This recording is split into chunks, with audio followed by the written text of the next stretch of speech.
What's going on, Warriors? 2024, Happy New Year, guys. Listen, I've been in the gym in 4 weeks. It's been insane. I'm not gonna lie to you guys. I feel like I'm going fucking crazy. I think the longest I've gone without going to the gym is really close to not missing more than 4 consecutive days in the gym in a row. I'm on 4 weeks, but your boy, I'm still trying to keep the muscle on, still trying to eat.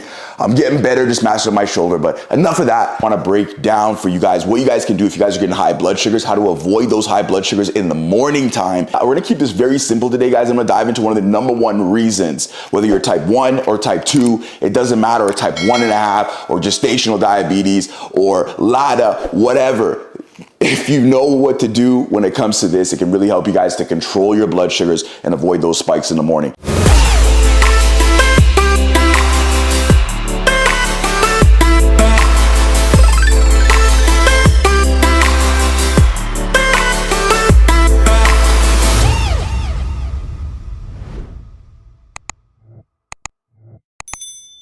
The first thing I want to talk about is your body's hormones. So understand how your body's hormones interact with your body, generally speaking, in the morning. This can help you to dive into know exactly what to do to get ahead of it so you're not spiking in the morning. Now, the first thing we have to look at is the dawn phenomenon effect. Dawn phenomenon effect just shows us the natural circadian rhythm of cortisol. Cortisol is a stress hormone that gets released around 2 to 3 a.m. in the morning, and that can peak up towards about 8 a.m. to 7 a.m. in the morning. Now, when cortisol gets released, we become a little bit more insulin resistant, so it impacts or impairs our body's ability to shuttle more glucose into the body's cells. Cortisol itself will also stimulate your body's liver to release more glucose as well while you're sleeping. Now, somebody who's not a diabetic, it helps out because it helps to avoid blood sugar lows from happening. It's part of the natural balance in the body.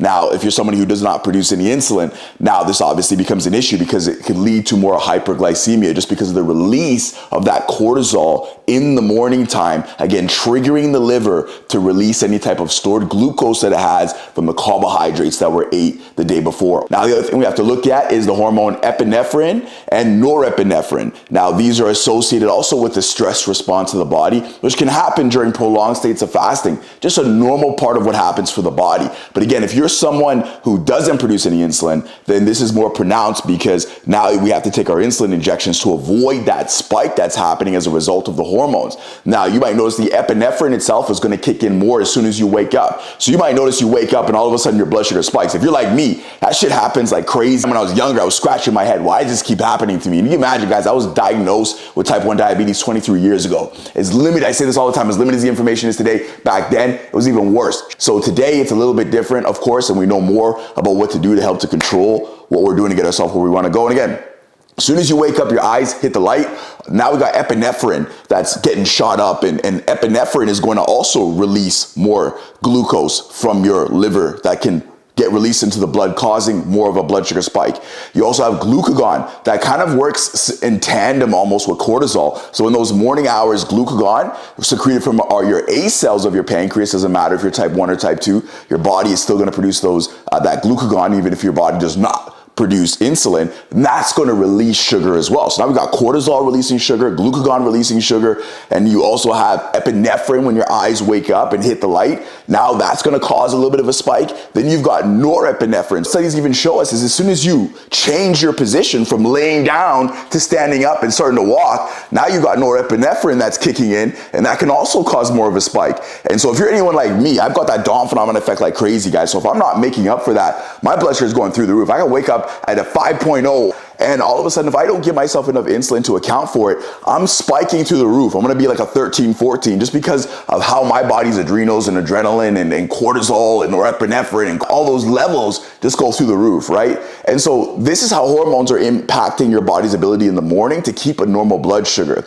Now, there's one main thing that anyone can do no matter what you are as a diabetic. What you wanna do is think about what you're eating before your bed. The more carbohydrates you're eating closer to going to sleep, think about your movement. You're not moving as much. And when we move, our bodies are able to absorb that glucose without the help of insulin. So it makes it easier for the glucose to get shuttled into our body's cells. The more we're moving in the morning or the more we're working out when we're training, the body becomes more insulin sensitive. As you start winding down towards the end of the night, you're not moving as much. But if you get more carbohydrates in late at night, and a time where you're not moving, then your body's gonna say, we don't need to use this right now, so let's store that glucose as glycogen around the liver or in the muscle cells. And then what happens is now you've got more of a storage capacity for those carbohydrates and glycogen, which boom, in the middle of the night, that's gonna flush that into your body's blood in the morning because you've got more glycogen stores, leading to more of a spike. Now, the later I eat carbohydrates, and I've tested this out at 3 a.m., 4 a.m., 12 p.m., 7 p.m., and if you can get more of your carbohydrates in the morning, then you can minimize the release of that sugar, glucose, that's happening during those morning hours, because your body can absorb and utilize a lot more of that glycogen in the day while you're moving around more. So if you can start to taper off how much of those carbohydrates you're having later in the day, that could really help out in the morning to keep things more stable. And you might have to test in certain times and certain carbohydrates to find out that sweet spot that works for you. Hey, maybe it's bread that you're eating late at night before you go to sleep at like 10 p.m. and then you knock out or whatever that is. And then the quantity of that, look at both and see what's spiking it. And if anything less than one, go half of what you normally do or eliminate it and save majority of your carbohydrates earlier in the day and see how that changes. But somewhere in there, you will find something that will naturally help to balance things out and minimize that glucose spike that you guys are having in the morning.